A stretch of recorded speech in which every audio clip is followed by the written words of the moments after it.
All right, Tone. We've got some topics. We've got some reviews. Yes, we've got some news, and we've got a quartet of trailers. But let's get into our first topic, Tone. You and I are really big fans of True Detective Season 1. I think we're both a little bit indifferent on Season 2. Season 3 was a nice return to form to an extent. And then Night Country comes out with Jodie Foster. And I had her name. I want to make sure I'm pronouncing it right. Kali Rice. These are our two main leads. These are the people that are getting us through the show. So obviously great actors involved. You've got a very creepy setting. And, we get into the first episode and you get vibes of The Thing and you get all this kind of like cosmic, supernatural horror. The first episode had The Thing. Yeah, like literally on the shelf. The Thing like is there. Trying to give the nods, yeah. So like we're thinking, okay, cool, man. They're gonna lean a little bit more into the horror, but in true detective fashion, they're gonna kind of get back into they'll ground us and get us more into a grittier situation. And so we watched the final episode this past weekend. This show had me for about 5.5 hours. Okay. 5.5 hours. I was like, I'm here, man. I was even against a lot of the diehard fans of Season 1 who were just like, man, I fucking loved, Season 1, and I love this series. It's so good, and how they balance like creepy shit with like real life and grounded, gritty nature. And I was like, okay, clearly they're leaning more into the horror and all this stuff, but I'm sure we'll get there in the end. We got a good cast, we got a good setting, a good premise, a great mystery about what's going on. We'll get there. We tripped and fell and knocked our teeth out and got curb stomped at the finish line, guys. On the way. Yeah. Tone, I'm going to come to you first, man. Just overall thoughts on this and where we're at on that landing. It's pretty well known that I really like things that lean more into the supernatural, cosmic horror, monster-esque things, or whatever it might be. This series I knew would hint at that, teeter the line, but probably ground again in that reality that you would expect.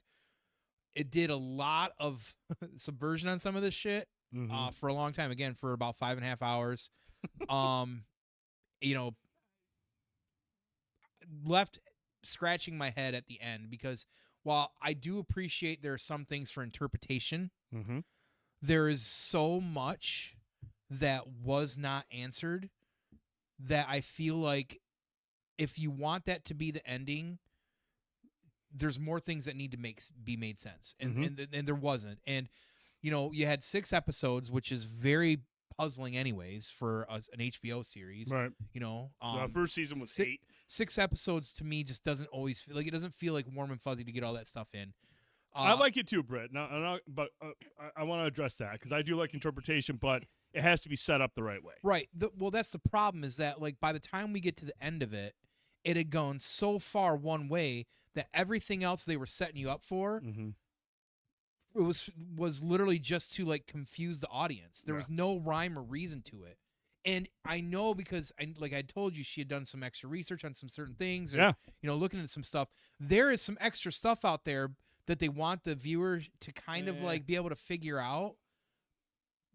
But they have no way to connect those dots unless they literally like dig kind of deep, because you can't just like go out there and ask questions and try to put together some stuff. You actually have to do some historical things on talking about the Inuit people and things in that nature to kind of put some of those together. And that's way too much work for an audience to do for them to be invested into your show. And then all of a sudden, like you get to the end and you're like, wait a second. So all these other things explain that, but there's no explanation, and again, I feel like those kind of endings are done well if we're given more information or whatever it might be. But there was just so much left on the plate that, you look back at the show and you look at certain events and even characters.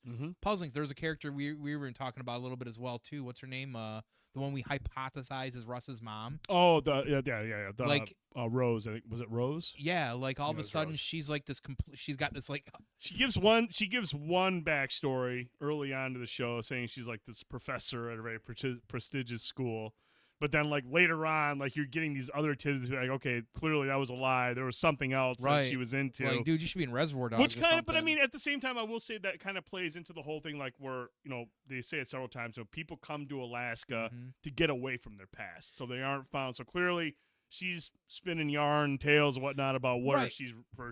The showrunners on this season really wanted to be clever with like these ideas and make you think some certain things. And when you look at, like, let's say, a Lovecraftian as well too, Lovecraft's a lot like that as well too. It's like, you know, the madness is coming from unsure if it's real or not, or if it's all in your head or whatever, things in that nature. But usually that ends up one way or another coming to fruition as being, oh fuck no, this is real scary shit. Or maybe I went mad because of whatever, you know, trauma or whatever. This series doesn't do any of that explaining of that shit. And that's the frustrating part about it. Like, I get, like, because I felt like after all that shit, that's why the ending kind of bummed me out, is because it just didn't make any fucking sense. It came out of nowhere. Yeah. You know, and like, again, I feel like it would make more sense had they had set that up much better as well too. We'll have to have Britt on for a call. Maybe give people a little bit more time to watch it and have Britt on. I mean, like, we're trying to keep away from the spoilers. But like, here's my issue with it, Britt. And like, again, I have no problem when you leave something open for interpretation. Like, I really, really get that. Like, I do, and I love that. I love it when something is not a clear cut ending. But like, my issue with this show in general is, like, they allude to a lot of things, okay, and they lean into the supernatural to a point where it was like, I almost, knowing what the ending is, knowing how it ended, I would have rather this show gone full on like The Outsider did when that dropped on HBO with Ben Mendelsohn. Like, when they were leaning out, this is kind of mysterious, this is kind of weird, is this human? And then they were like, fuck it, we're going full on supernatural. Right. I was like, okay, cool. I'm there for that. True Detective, when you put the name True Detective on your show, you can toe that line. But it has to be something believable at the end, and something has to be explained. The supernatural elements need to be explained thoroughly to understand why people were like, "Oh my God, is this creepy?" Yeah. But the problem with this show is, first of all, the twist on what really happened. I didn't buy that. I thought that was weak and it felt rushed. I was just like, oh, okay, this is like. And that's only because they lean so hard into the supernatural element. I was just like, man, how are they going to be able to come back from this? I mean, it's going to have to be something pretty. They do allude to something, but they don't do a good job of explaining why. You can't sit there and have people having these visions and having these very supernatural visions, okay, and not explain why they're having them. Sure, for Liz, trauma. Probably that was the case for her, a little bit of trauma involved. But with Navarro, you don't get anything. She's in her vision, she's transferring to like other fucking areas and seeing other people's dead people. It's just like, we've gone past like, my heritage, or she got people throwing oranges at her and coming back.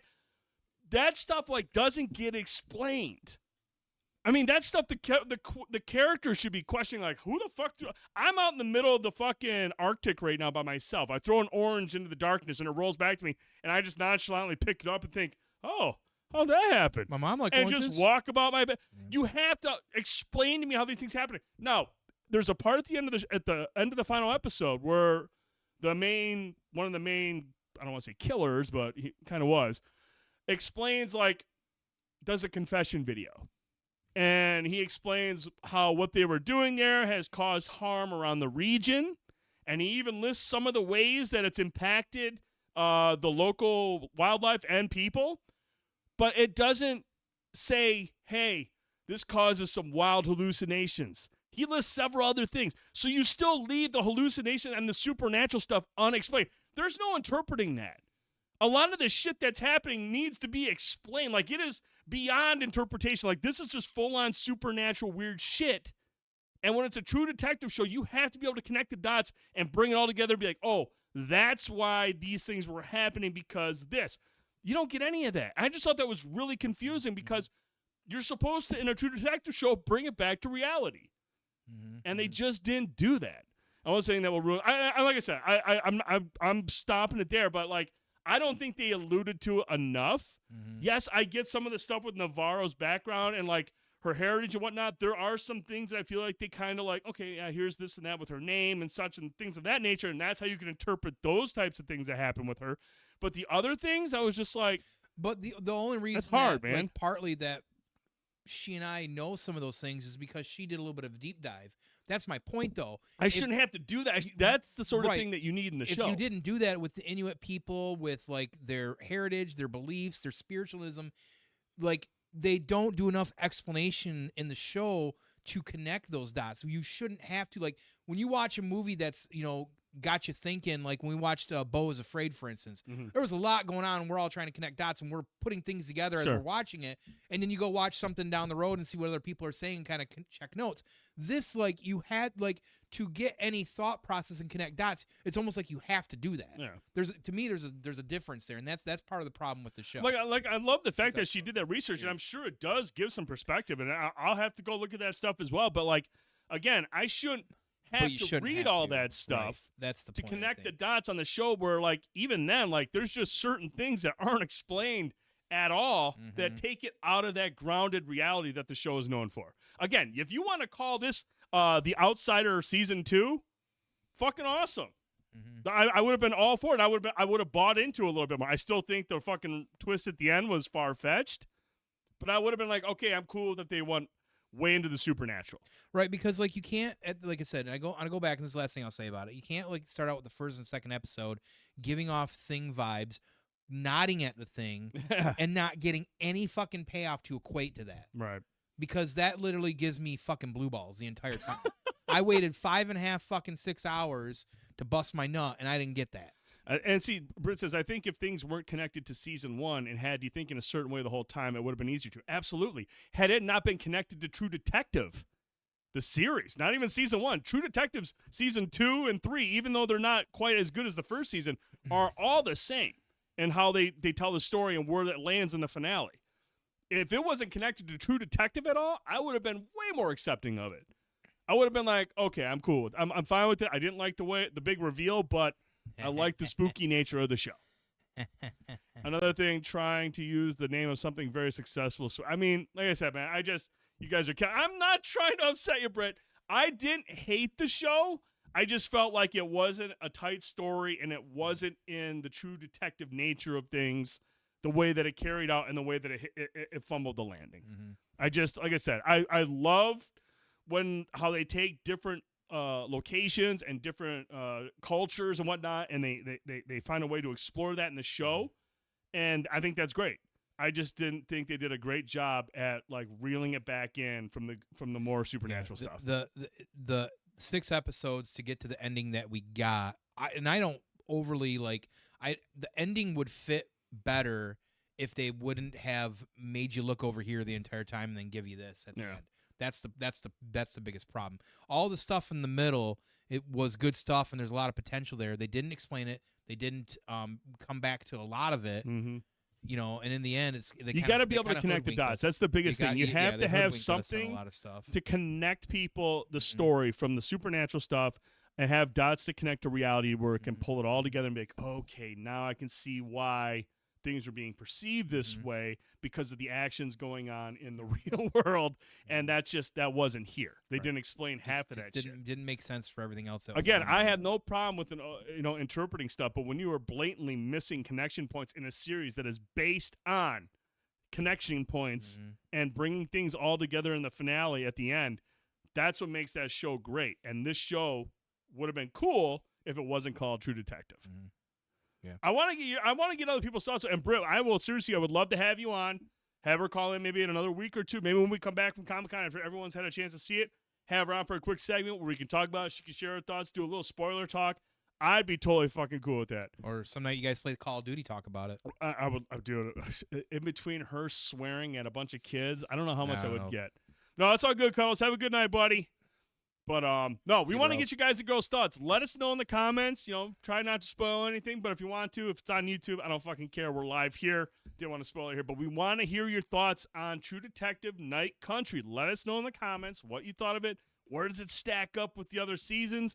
In my opinion, I feel like it's kind of like, season 1 is still peak. Season 3 is a clear second, and this one is just kind of like maybe a smidge above season 2. But I never thought I'd see Jodie Foster get railed so much in a 6-hour time setting. So. I mean, dude, she's a kind of a piece of shit. But you know what? At least her character arc kind of came full circle, Yeah. and he kind of she has a more sympathy for certain things towards the end. And there are some cool character arcs for some of the people who aren't pulled into the whole supernatural side. I think specifically Pryor and his dad has a good storyline. But yeah, let us know in the comments what you think. But Tone, Yeah.